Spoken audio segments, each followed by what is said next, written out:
দ্বিতীয় অধ্যায় দেখো জীবের বংশগতি। হ্যাঁ, জীবের বৃদ্ধি ও বংশগতি আমরা এর আগে যেটা পড়ছিলাম কি ওটা কি ছিল বলতো? অধ্যায়টা কি ছিল ভুলে গেছো? উদ্ভিদে বংশবৃদ্ধি, যৌন অযৌন ছিল তাই না? আর এটা জীবের বৃদ্ধি বংশগতির ক্ষেত্রে আমরা দেখবো এখানে কি কি প্রক্রিয়ায় হয়। বংশবৃদ্ধিতে কি কোষ বিভাজন আমরা এর আগে পড়ে আসছি, প্রজননী ক্ষেত্রে কি থাকে কোষ বিভাজন একটা গুরুত্বপূর্ণ ভূমিকা রাখে তাই না? কোষ বিভাজন দেখো, কোষ বিভাজন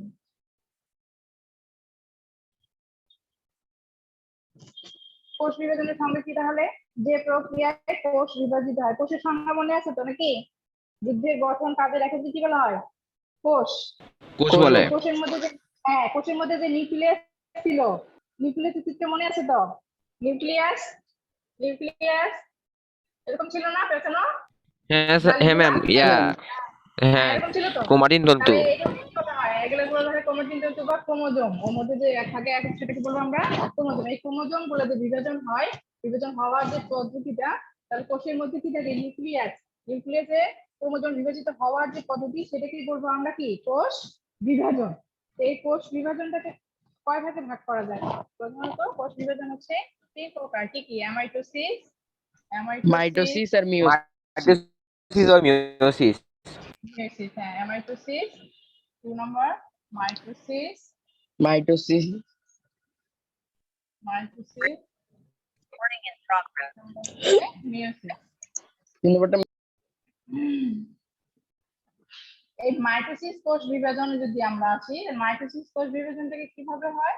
যে কোষ বিভাজন প্রক্রিয়ায় কোষের নিউক্লিয়াসটা কি করে সরাসরি, যেমন এর একটা নিউক্লিয়াস থাকে, এখানে কি থাকে কিছু ক্রোমোজোমের মতো এরকম ছিল নাকি, এটা কি হবে সরাসরি দুভাগে বিভক্ত হয়ে যাবে। এরকম প্রথমে ডাম্বেল আকৃতি আসবে, এখন ধরো নিউক্লিয়াস এরকম থাকে যদি একটু লম্বাটে একটা ধারণ করবে, এখান থেকে এসে আবার পরের ধাপে এসে এখানে একটা অপত্য কোষ, এখানে একটা অপত্য কোষ, মানে যে ডাম্বেল হয়ে গেল, এটা আরেকটু সংকুচিত হবে, এটা অপত্য কোষ তৈরি করবে। তাহলে এই হচ্ছে অ্যামাইটোসিস নাকি? তাহলে যে কোষ বিভাজন প্রক্রিয়ায় কোষের নিউক্লিয়াসটা সরাসরি বিভাজিত হয়ে দুটি অপত্য কোষ উৎপন্ন করে তাকে বলবো আমরা হচ্ছে অ্যামাইটোসিস। যে কোষ বিভাজন প্রক্রিয়ায় মাতৃকোষ সরাসরি বিভাজিত হয়ে, এটা যদি মাতৃকোষ হয়, মাতৃকোষ সরাসরি বিভাজিত হয়ে দুটি অপত্য কোষ তৈরি করবে, সেটাকে বলবো আমরা অ্যামাইটোসিস। আর মাইটোসিসের ক্ষেত্রে কি হবে? মাইটোসিসের ক্ষেত্রে যে কোষ বিভাজন প্রক্রিয়ায় কোষে কি হবে নিউক্লিয়াস বলো ক্রোমোজোম বলো, আমরা জটিল করে বলবো না, তাহলে যে কোষ বিভাজন প্রক্রিয়ায় তোমার হচ্ছে অপত্য কোষের নিউক্লিয়াস সংখ্যা মাতৃকোষের নিউক্লিয়াসের সংখ্যা সমান থাকবে। তাহলে মাতৃকোষের যদি ক্রোমোজোম সংখ্যা, এখানে বলবো আমরা ক্রোমোজোম সংখ্যা যদি হয় 4টা, এরকম ধরো যে 1 2 3 4, হ্যাঁ, বিভিন্ন ধাপে ধাপে বিভাজিত হয়ে দুটো অপত্য কোষ উৎপন্ন করবে, যার ক্রোমোজোম সংখ্যা মাতৃকোষের ক্রোমোজোম সংখ্যা কি হবে সমান নাকি? হ্যাঁ ম্যাম। হ্যাঁ ম্যাম। ওইখানে কটা ছিল? 4টা। এখানে যে অপত্য কোষগুলো উৎপন্ন করবে তার ক্রোমোজোম সংখ্যাও হবে 4টা। তাহলে এটা হচ্ছে মাতৃকোষ, এখন হচ্ছে অপত্য কোষ। অপত্য কোষ মানে কি? ডটার সেল নাকি? মা থেকে নতুন করে যেটা হবে সেটাই হচ্ছে অপত্য, মানে নতুন কোষ। নতুন কোষ। তাহলে এই 4টা ধরো এখান থেকে দুইটা অপত্য কোষ তৈরি করছে, যার ক্রোমোজোম সংখ্যা মাতৃকোষের ক্রোমোজোম সংখ্যা সমান। তাহলে এটা সরাসরি বিভাজিত হয়ে এটাকে কি করবো আমরা? প্রত্যক্ষ না পরোক্ষ? প্রত্যক্ষ কোষ বিভাজন। ও পরোক্ষ কোষ বিভাজন। প্রত্যক্ষ কোষ বিভাজন। দেখো না ম্যাম, এমাইটোসিসে প্রত্যক্ষ কোষ বিভাজন। প্রত্যক্ষ কোষ বিভাজন, হ্যাঁ এই দেখো প্রত্যক্ষ কোষ বিভাজন। তাহলে এটাকে বলবো আমরা প্রত্যক্ষ কোষ বিভাজন। আরেকটা নাম অনেক সময় প্রশ্ন থাকে যে প্রত্যক্ষ কোষ বিভাজন কি, বা প্রত্যক্ষ কোষ বিভাজন বলতে কি কি বুঝো, অথবা আমার কিছু কেন প্রত্যক্ষ কোষ বিভাজন বলা হয় ব্যাখ্যা করবো। তাহলে এই অপত্য কোষে এটা মাতৃকোষে এটা তো সমান হয়, তাহলে এটাকে কি করবো আমরা সমীকরণিক বিভাজন বলতে পারি নাকি? সমান যেহেতু হয় সমীকরণ হয় না?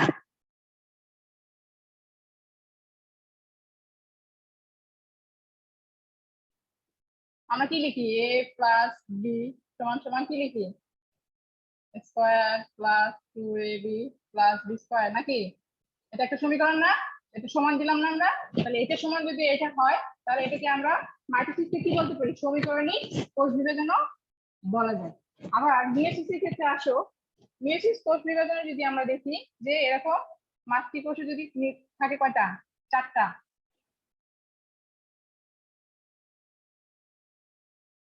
তাহলে এই যে অপত্য কোষ উৎপন্ন করবে দুইটা এর ক্রোমোজোম সংখ্যা কি হবে মাতৃকোষে যা থাকবে তার কি হবে অর্ধেক তাই হবে না জি ম্যাম হ্যাঁ ম্যাম তাহলে এটাতে থাকবে দুইটা এটাতে থাকবে একটা দুইটা দুইটা ও মিওসিস চারের অর্ধেক অর্ধেক হয়ে গেল তাহলে যেহেতু এটার অর্ধেক এটা হয়ে গেল তাহলে এটাকে কি বলবো আমরা হ্রাসমূলক কোষ বিভাজন কোষ বিভাজন এই হচ্ছে এটা তোমার প্রাইমারি ধারণা আমরা যদি সংজ্ঞা লিখি তাহলে অ্যামাইটোসিস ক্ষেত্রে কি লিখবো আমি বলে দিলাম তোমরা যদি খাতায় লিখে নিতে ইচ্ছে করে লিখে নিতে পারো যে কোষ বিভাজন প্রক্রিয়ায় কোষের মাতৃকোষের নিউক্লিয়াস হওয়ার পর দুবার সরাসরি বিভাজিত হয়ে দুটি অপত্য কোষ উৎপন্ন করে সেটাকে বলবো আমরা হচ্ছে অ্যামাইটোসিস কোষ বিভাজন অ্যামাইটোসিস কোষ বিভাজনের আরেকটা নাম হচ্ছে প্রত্যক্ষ কোষ বিভাজন আর মাইটোসিসের ক্ষেত্রে লিখবে যে কোষ বিভাজন প্রক্রিয়ায় কোষের তোমার হচ্ছে মাতৃকোষের কোষ বিভাজন প্রক্রিয়া যে দুটি অপত্য কোষ উৎপন্ন হবে যার ক্রোমোজোম সংখ্যা মাতৃকোষের ক্রোমোজোম সংখ্যার সমান হবে সেটাকে বলবো আমরা হচ্ছে মাইটোসিস বা সেই কোষ বিভাজনকে বলবো আমরা মাইটোসিস আর মিয়োসিসের ক্ষেত্রে বলবো যে কোষ বিভাজন প্রক্রিয়ায় শ্রেষ্ঠ অপত্য কোষের ক্রোমোজোম সংখ্যা মাতৃকোষের ক্রোমোজোম সংখ্যার অর্ধেক হয়ে যাবে সেটাকে বলবো আমরা মিয়োসিস কোষ বিভাজন ম্যাম আপনাকে একটা কথা বলতে চাই হ্যাঁ হ্যাঁ একটা কেন তুমি অনেক কথা বলতে পারো বলো ম্যাম এই ক্লাসে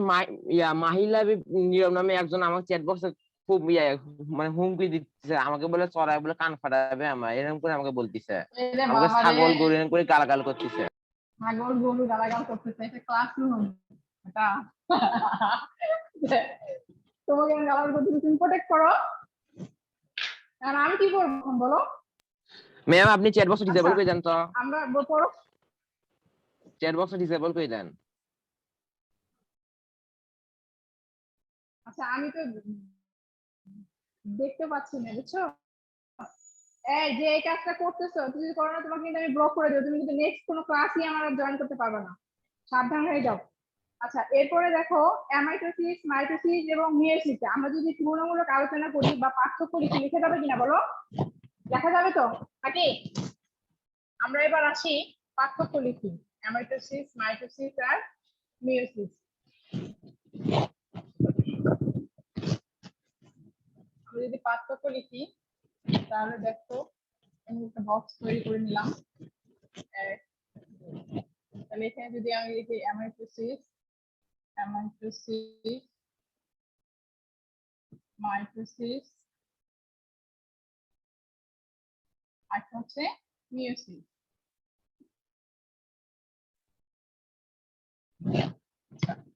অ্যামাইটোসিস ক্ষেত্রে আমরা কি বললাম এটাকে কি বলা হয় যে কোষের নিউক্লিয়াস পরপর দুবার সরাসরি বিভাজিত হয় তাহলে কোষের নিউক্লিয়াস আমরা লিখবো সরাসরি বা কোষের ক্রোমোজোম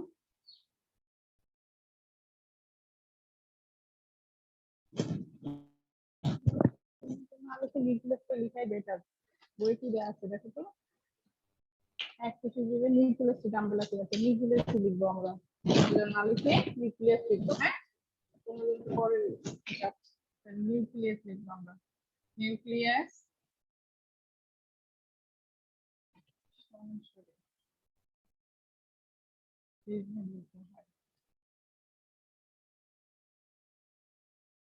আর এটার ক্ষেত্রে কি হয় কোষে মাইটোসিসের ক্ষেত্রে কি হয় তোমাদের বইয়ে দেওয়া আছে কিন্তু দেখো কোষে তুমি কি বলছে যে মাইটোসিস নিউক্লিয়াস একবার বিভাজিত হয় তাহলে কি করবো ওটা তাহলে নিউক্লিয়াস একবার বিভাজিত হয় বিভাজিত হয় এটার ক্ষেত্রে লিখবো আমরা যে নিউক্লিয়াস সি পরপর দুবার বিভাজিত হয়।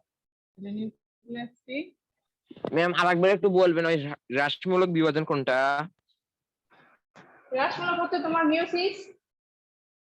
তাহলে যে কোষ ওকে ম্যাম। বিভাজন প্রক্রিয়ায় বা আমরা যদি সংজ্ঞা লিখবো যে কোষ বিভাজন প্রক্রিয়ায় তোমার হচ্ছে মাতৃকোষের ক্রোমোজোম সংখ্যা অর্ধেক হয় হচ্ছে অপত্য কোষ। আমরা প্রথমে লিখবো এভাবে যে কোষ বিভাজন প্রক্রিয়ায় অপত্য কোষের ক্রোমোজোম সংখ্যা মাতৃকোষের ক্রোমোজোম সংখ্যার অর্ধেক হয় সেই কোষ বিভাজন প্রক্রিয়াকে বলা হয় মিয়োসিস। আর মিয়োসিসকে আর যেহেতু এটা অর্ধেক হয়ে যায় সেক্ষেত্রে এটাকে হ্রাসমূলক কোষ বিভাজন বলা হয়। তাহলে মিয়োসিসের ক্ষেত্রে নিউক্লিয়াসটা কয়বার বিভাজিত হবে? দুবার বিভাজিত হয়।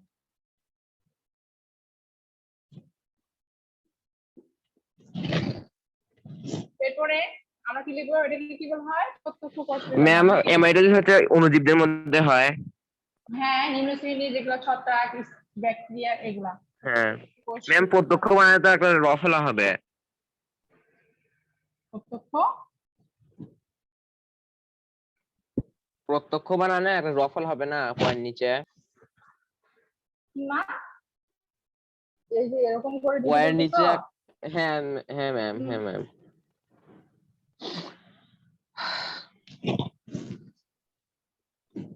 সরি, প্রত্যক্ষ কোষ বিভাজন বলা হয়।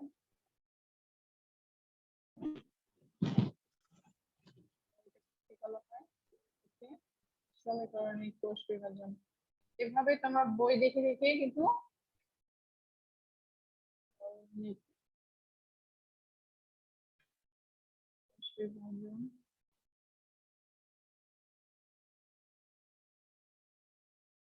বলা হয়।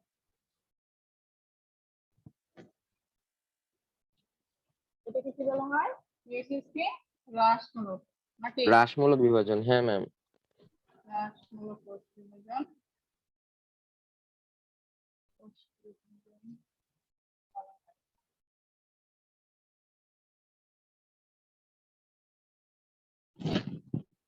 এভাবে আরো লিখে যাবে। আর কি লিখে যাবে? বই আছে কাছে, বলো তো। বই ম্যাম আছে? এই যে এমাইটোস আছে আছে ম্যাম, বই আমার কাছে আছে। লেখেন ম্যাম আচ্ছা, এমাইটোসিস অণুজীবদের মধ্যে হয়। আচ্ছা, অণুজীবদের মধ্যে হয়। আর মাইটোসিস কোথায় হয়? এটি লিখবো আমরা ম্যাম নিম্ন মাইটোসিস শ্রেণীর হয় জীবে। হচ্ছে ইয়া কোষ আমরা লিখবো দেহকোষে ইয়া নিম্ন শ্রেণীর জীবে মধ্যে ঘটে। এই কোষ বিভাজন দেখা যায়। নিম্ন শ্রেণীর জীবে ঘটে। আর এটা লিখবো হচ্ছে দেহকোষে নাকি উদ্ভিদের বর্ধনশীল অংশে, দেহকোষে তারপর প্রাণীদের দেহকোষে ঘটে। ভ্রূণ পরিবর্তনের সময়। আর এটা হচ্ছে, এটা কি লিখবো আমরা? জনন কোষে বা মাতৃকোষে নাকি জনন কোষ লিখবো আমরা। দেহকোষ আর হচ্ছে জনন কোষ।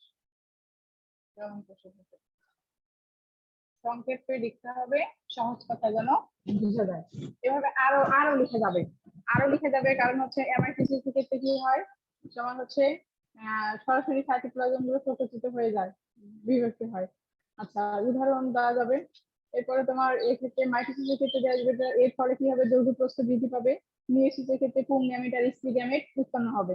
তারপরে এছাড়াও আমরা কি লিখতে পারি? সংজ্ঞাটা লিখলে, যেহেতু সংজ্ঞা আমি বলছি শুরুতে, সংজ্ঞাটা লিখলাম না, এছাড়া সংজ্ঞাও কিন্তু লিখে যাবে। এভাবে যদি আমরা তুলনামূলক আলোচনা করি তাহলে কিন্তু করা যাবে। করা যাবে না? যে তিনটে কোষ বিভাজন দেওয়া থাকবে, অ্যামাইটোসিস, মাইটোসিস, মিয়োসিসের মধ্যে তুলনামূলক আলোচনা করবো, তাহলে এই বৈশিষ্ট্যগুলো থেকে কিন্তু আমরা তুলনামূলক আলোচনা করতে পারবো সহজেই। পারবো কিনা? জি ম্যাম। পারবো এরপরে ম্যাম। আসি আমরা, পারবো ম্যাম।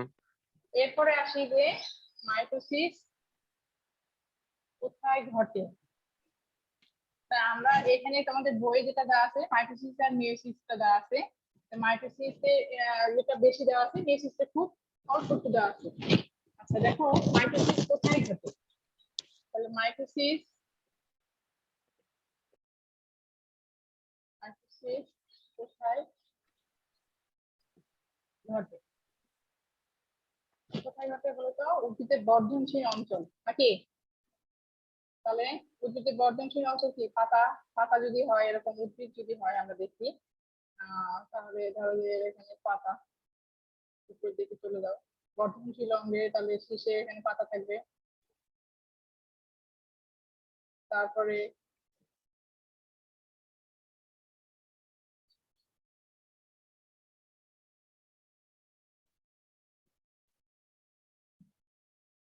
তাহলে পাতার শীর্ষভাগ নাকি, যেখানে ভাজক টিস্যু থাকবে, তাহলে এই পাতার শীর্ষ কিনারা এই একদম উপরের দিকে, তাহলে এটাকে কি বলবো আমরা, অগ্রমুকুল। তারপরে পাতার শীর্ষ কিনারা,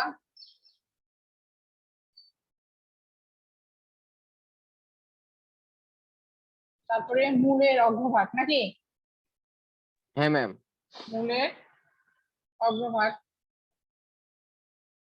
তারপরে কাণ্ডে, কাণ্ডের দৈর্ঘ্য প্রস্থ যদি হয় বাড়ে তাহলে, ম্যাম মাইটোসিস তো উদ্ভিদের হ্যাঁ। বর্ধনশীল অংশতেও ঘটে। হ্যাঁ, উদ্ভিদের যে কোনো বর্ধনশীল অংশ কাণ্ডে, তাহলে এইগুলো হচ্ছে তোমার এই ঘটে। আর ঘটে না কোথায় কোথায়, ঘটে না কোথায় বলো,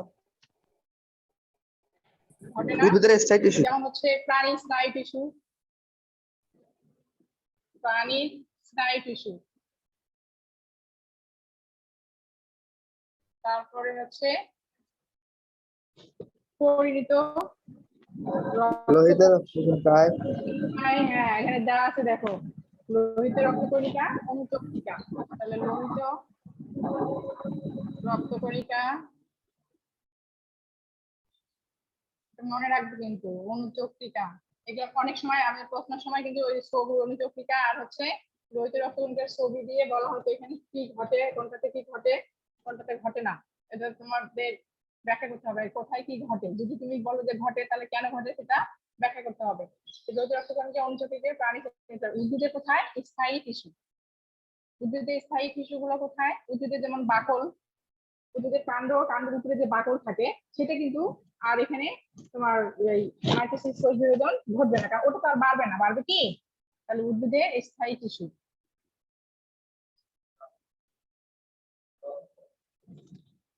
তাহলে এটা মনে রাখবে। তাহলে প্রাণী স্নায়ু টিস্যু, লোহিত অনুচক্রিকা, আর ঘটে হচ্ছে অগ্রমুকুল, পাতা শীর্ষ কিনারা, কাণ্ড, মূলের অগ্রভাগ।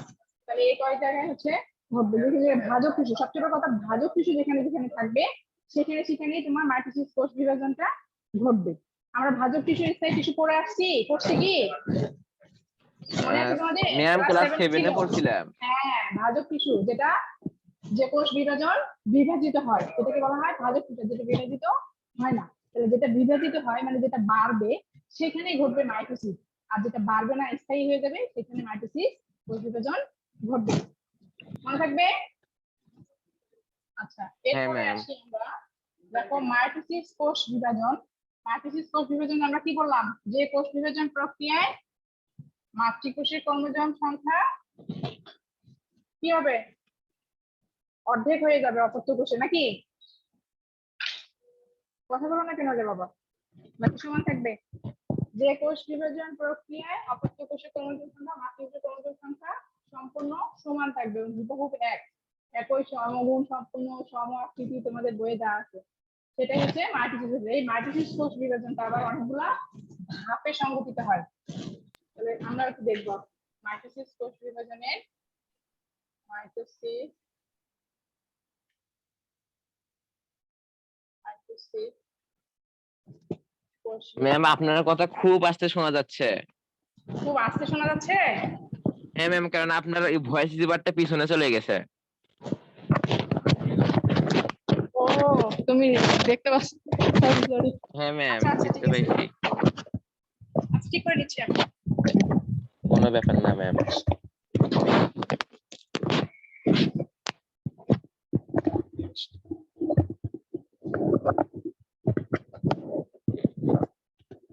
এখন শোনা যাচ্ছে? হ্যাঁ ম্যাম, এখন ক্লিয়ার শোনা যাচ্ছে। আচ্ছা, ধন্যবাদ, আমি এটা খেয়াল করিনি। তো দেখো মাইটোসিস কোষ বিভাজনের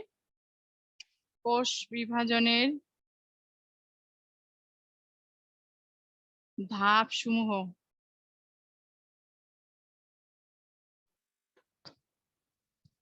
মাইটোসিস কোষ বিভাজনের ধাপ সমূহ, প্রথমেই যদি আমরা আসি তাহলে কোষ বিভাজনের শুরুতে যে ঘটনাটা ঘটবে সেটাকে বলা হবে কি ইন্টারফেস দশা। তাহলে কোষ বিভাজনের পূর্বে প্রস্তুতিমূলক যে ঘটনাগুলো ঘটে সেগুলোকে বলা হবে ইন্টারফেস দশা, নাকি? যে নিউক্লিয়াসে কিছু প্রস্তুতিমূলক কাজ হয়। হ্যাঁ, আমরা যে কোষ বিভাজনটা পড়বো, কোষ বিভাজনটা এটা আবার সরাসরি এটা কয়টা ভাগে হয়? ক্যারিওকাইনেসিস আর একটা হচ্ছে সাইটোকাইনেসিস। মনে রাখবে, ক্যারিওকাইনেসিস মানে ক্রোমোজোমের বিভাজন। তাহলে এই কোষে যে আমরা নিউক্লিয়াসটাকে বিভাজিত করব, এই যে নিউক্লিয়াস, এই নিউক্লিয়াসে যে ক্রোমোজোম সংখ্যাগুলো থাকবে, এগুলা বিভিন্ন রকম ক্রোমোজোম না, সরু সুতার ন্যায় পেঁচানো যে থাকবে, এই ক্রোমোজোমটা যখন বিভাজিত হবে এটা দুইটা ভাগে হবে। এর মধ্যে কি থাকবে? নিউক্লিয়াসে কি ছিল?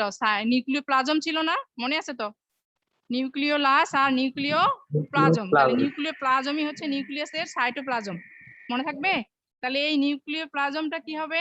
দুইটা ভাগে সংগঠিত হবে। একটা হচ্ছে তোমার এই ক্রোমোজোম গুলাকে একটা বিভাজিত হবে। ক্রোমোজোম গুলা হচ্ছে বা একটু মোটা হবে, এরকম খাটো সরু মতো মোটা হবে।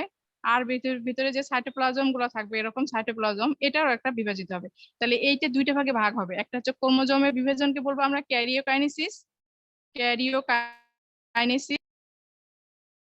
কাইনেসিস কাইনেসিস শব্দের অর্থই হচ্ছে ভেঙে যাওয়া বা ভাগ হয়ে যাওয়া। ক্যারিও ক্রোমোজোমের যে বিভাজন সেটাকে হবে, ক্রোমোজোম থেকে এটা আসছে ক্যারিওকাইনেসিস, আর সাইটোপ্লাজম থেকে আসছে সাইটোকাইনেসিস। সাইটোকাইনেসিস।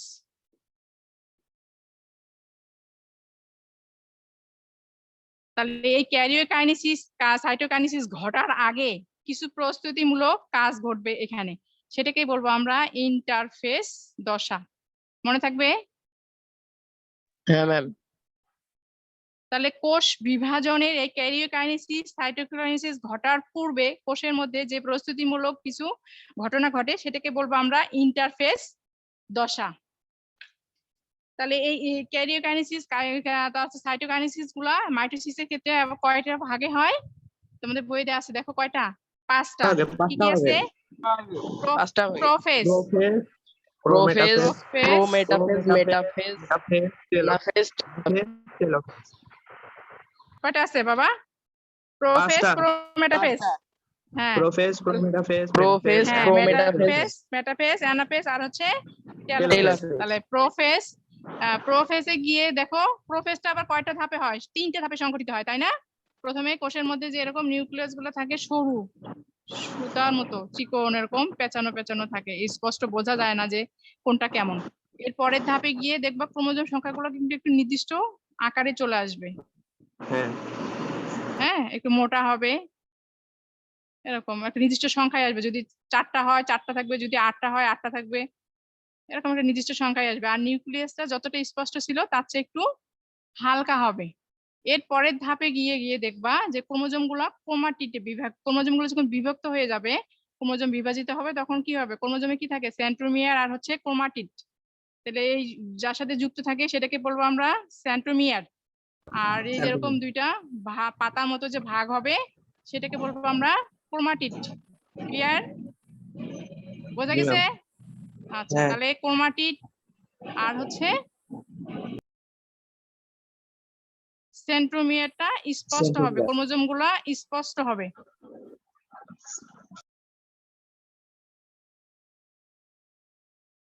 এখানে নিউক্লিয়াসটা আরো হালকা হয়ে যাবে, বোঝাই যাবে না, বিলুপ্ত প্রায়। এটাতে স্পষ্ট থাকবে, এটা থেকে আর একটু হালকা হয়ে যাবে, ক্রোমোজোম গুলা আলাদা আলাদা স্পষ্ট মোটা বোঝা যাবে। এই দশায় গিয়ে তোমার বিলুপ্ত প্রায় নিউক্লিয়াস, বিলুপ্ত প্রায় নিউক্লিয়াস।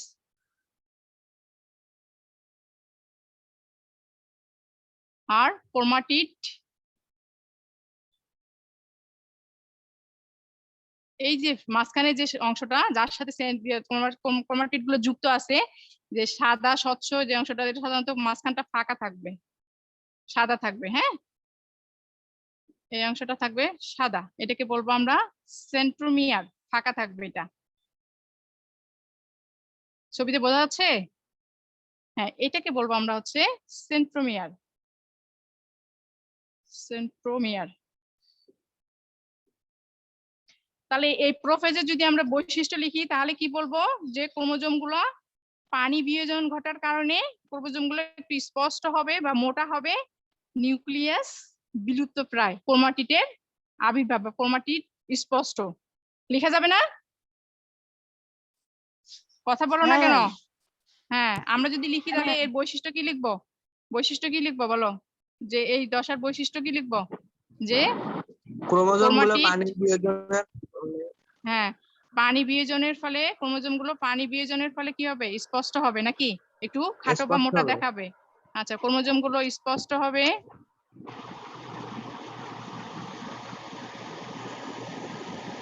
তারপরে ক্রোমাটিডে ভাগ হবে, সেন্ট্রোমিয়ার বোঝা যাবে, আর আমরা লিখবো নিউক্লিয়াস বিলুপ্তপ্রায়। নিউক্লিয়াস বিলুপ্তপ্রায়। শেষ হয়নি, শেষ হওয়ার কাছাকাছি। ক্রোমাটিড সেন্ট্রোমিয়ার স্পষ্ট। ক্রোমাটিড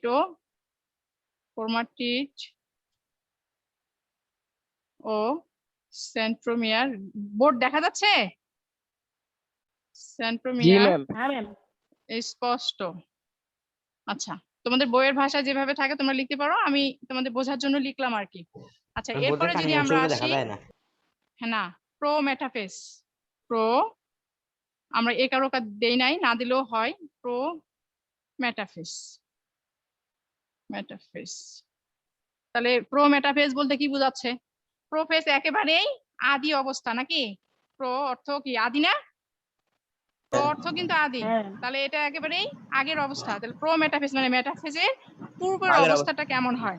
পুরো মেটাফেজের আগের অবস্থাটা কেমন হবে?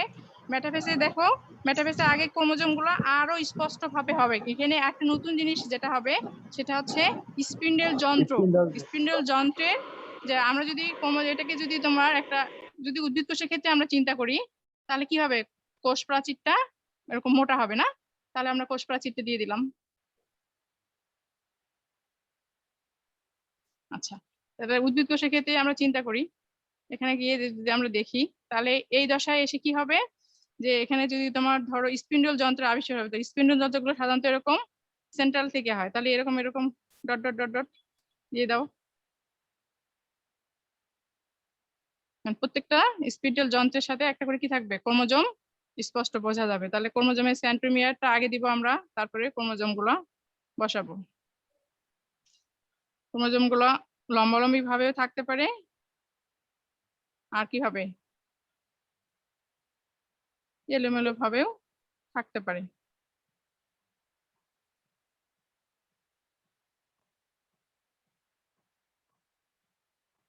তোমরা ছবিগুলো বাসায় প্র্যাকটিস করবা, আর বৈশিষ্ট্যের সাথে মিলিয়ে পড়বা। কিন্তু স্পিন্ডল যন্ত্রের আবিষ্কার, তাহলে আমরা এখানে কি লিখবো? যে ক্রোমোজোম গুলো আরো খাটো এবং মোটা হবে একটু। তারপরে নতুন যে বৈশিষ্ট্যটা লিখবো সেটা হচ্ছে এর সাথে তোমার স্পিন্ডল যন্ত্রের এবং সেন্টিমিটার সাথে তন্তু আটকে থাকে। এই যে প্রত্যেকটা স্পিন্ডল যন্ত্রের সাথে সেন্টিমিটার গুলা যুক্ত থাকবে। তাহলে এখানে লিখবো আমরা, প্রথমে লিখবো ক্রোমোজোম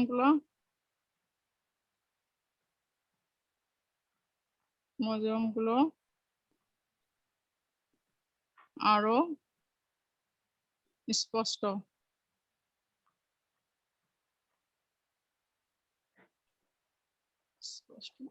হচ্ছে।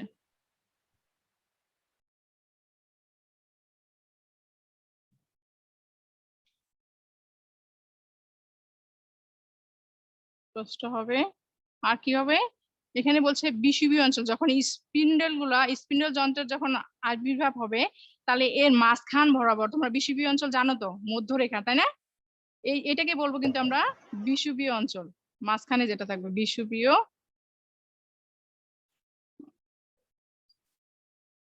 অঞ্চল। তাহলে বিষুবীয় অঞ্চল বরাবর অনেকটাই আসবে, এদিকে কিন্তু নাই, আলাদা আছে কি একটু মাঝখান বরাবর আছে না? সম্পূর্ণ মাঝখান বরাবর আসেনি, কিন্তু একটু বিষুবীয় অঞ্চল বরাবর আসছে।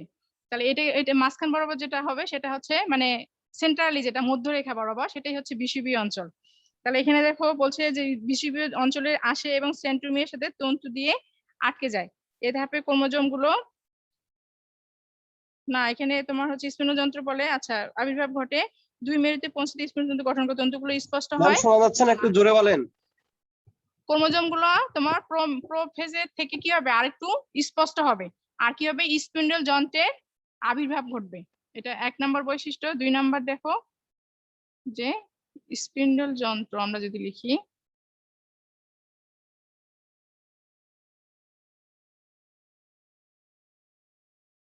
যন্ত্রের আবির্ভাব। এই যে সরু সুতার মতো এখান থেকে যে অংশগুলো থাকবে এগুলোকেই বলবো আমরা স্পিন্ডল যন্ত্র। আচ্ছা, এরপরে এসে দেখো মেটাফেসে গিয়ে কি ঘটবে। মেটাফেসে গিয়ে ক্রোমোজোম গুলো সবচেয়ে বেশি খাটো এবং মোটা দেখাবে এবং স্পষ্ট। আর সবগুলো ক্রোমোজোম কি হবে, বিষুবীয় অঞ্চল বরাবর মানে মধ্যরেখা বরাবর মাঝখানে একদম অবস্থান করবে। স্পিন্ডল যন্ত্র যদি থাকে একদম স্পিন্ডল যন্ত্রের মাঝখান বরাবর আমরা যদি দেখি তাহলে এখানে থেকে তোমার স্পিন্ডল যন্ত্র থাকবে, প্রত্যেকটা সেন্ট্রোমিয়ার স্পিন্ডল যন্ত্র তাহলে মাঝখান বরাবর আমরা ক্রোমোজোম গুলো বিষুবীয় রেখা বরাবর রাখবো। তাহলে বিষুবীয় রেখা বরাবর হলে সেন্টিমিটার উপরে থাকবে, ক্রোমোজোম গুলা নিচের দিকে এরকম অবস্থান করবে।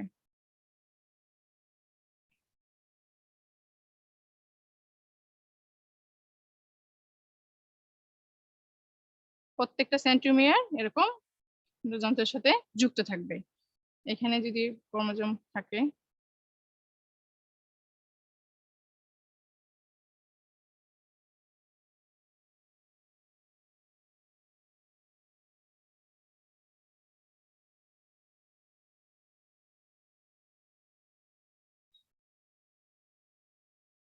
উল্টা পাশে ছবি আঁকানো অনেক কষ্ট।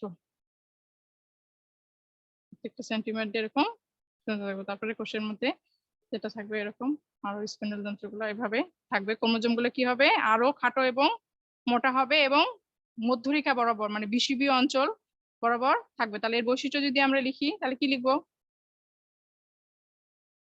এটার বৈশিষ্ট্য এটা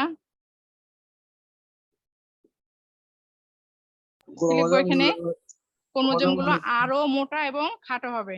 ক্রোমোজোম গুলো আরো মোটা এবং খাটো। ক্রোমোজোম গুলো আরো মোটা ও খাটো হবে। আচ্ছা, এরপরে কি হবে যে ক্রোমোজোম গুলো এর অন্যতম প্রধান বৈশিষ্ট্যই হচ্ছে মাইটোসিসের ক্ষেত্রে মধ্যরেখা বা বিষুবীয় অঞ্চল বরাবর থাকবে ক্রোমোজোম গুলো একদম মাঝখান বরাবর। ঠিক আছে, এটাকে যদি আমরা একটা কোষ কল্পনা করি, এটা কোষের তাহলে এই কোষের মাঝখান একটু বরাবর। জোরে বলেন, শোনা যায় না। হ্যাঁ আমি তো জোরে বলতেছি বাবা, এর চেয়ে আর কত জোরে বলবো। আচ্ছা, এই যে ক্রোমোজোম গুলো কি হবে বিষুবীয় অঞ্চল বরাবর অবস্থান করবে। তাহলে আমরা লিখবো ক্রোমোজোম গুলো আপনার হেডফোনের স্পিকারটা মুখের সামনে নেন। মুখের সামনেই তো আসছে, কই গেল সে কর্মিয়া। সরাসরি মুখের সামনে নেন। হ্যাঁ মুখের সামনে আছে। আছে কি ক্রোমোজোম গুলো দেখো বিষুবীয় অঞ্চল বরাবর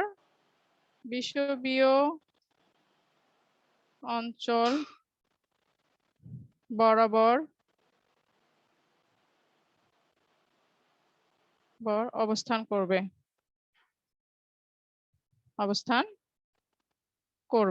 এই হচ্ছে তোমার মেটাফেজের বৈশিষ্ট্য।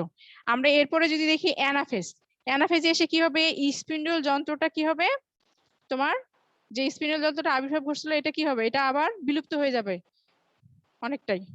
এবং ক্রোমোজোম গুলো সাধারণত ভি, এল এবং জে অথবা আই আকৃতি বিশিষ্ট হবে। এখানে কয়টা ছিল আমরা দেখি এরপরের ধাপটা, মেটাফেজ মিশিয়ে ফেললাম এগুলা। এখানে কোনো সমস্যা নাই তো তোমাদের? এইটুকুতে কোনো সমস্যা নাই তো? আচ্ছা, এরপরে অ্যানাফেজে গিয়ে দেখো অ্যানাফেজ, হ্যাঁ আচ্ছা এই অ্যানাফেজ সময় শেষের দিকে আমি তাড়াহুড়া করতেছি। আচ্ছা, অ্যানাফেজে গিয়ে দেখো ক্রোমোজোম গুলো সেন্ট্রোমিয়ার সাথে যুক্ত হবে, কিন্তু ক্রোমাটিড ওখানে 2টা করে ছিল, এখানে কিন্তু 1টা করে হবে।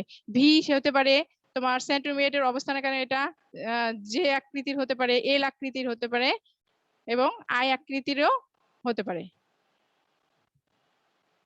এই যে ক্রোমোজোম গুলা বিভিন্ন আকৃতি বিন্যাস করবে এবং এই যে তোমার এখানে যে স্পিন্ডল যন্ত্রটা ছিল প্রত্যেকটা সেন্ট্রোমিয়ারের সাথে এগুলা বিলুপ্ত হয়ে যাবে, এগুলা কিন্তু আর থাকবে না। তাহলে এই ফেজের অন্যতম প্রধান বৈশিষ্ট্য হবে যে ক্রোমোজোম গুলো ভি আই জে এল এরকম হতে পারে। সেন্ট্রোমিয়ারের অবস্থানের ভিত্তিতে আকৃতি ধারণ করবে এবং স্পিন্ডল যন্ত্রের বিলুপ্ত হবে, ধারণ করবে। এরপরে গিয়ে দেখো আরেকটা যেটা হবে যে এই স্পিন্ডল যন্ত্রগুলো কি হবে, এগুলো একটু মেরুর দিকে চলে যাবে, বিষুবীয় রেখা বরাবর কিন্তু আর থাকলো না। পরের ধাপে গিয়ে এটা ছিল অ্যানাফেজ, অ্যানাফেজ। আর টেলোফেজে গিয়ে হবে টেলোফেজে গিয়ে হবে তোমার যে এখানে আবার দুটা নতুন করে অপত্য কোষ তৈরি করে ফেলবে। এখানে সাইটোপ্লাজম ক্যারিওকাইনেসিসের এখানে তোমার সাইটোকাইনেসিসটা ঘটবে সাধারণত টেলোফেজে গিয়ে। যদি তোমাদেরকে বলা হয় যে সাইটোকাইনেসিসে ঘটে এমন একটি ধাপ সমূহের বর্ণনা দাও, তাহলে তোমাকে কিন্তু তখন শুধু টেলোফেজের চিত্রটা দেখে এর বৈশিষ্ট্যটা লিখলেই হয়ে যাবে। বোঝা গেছে? জি ম্যাম। বোঝা গেছে বাবা?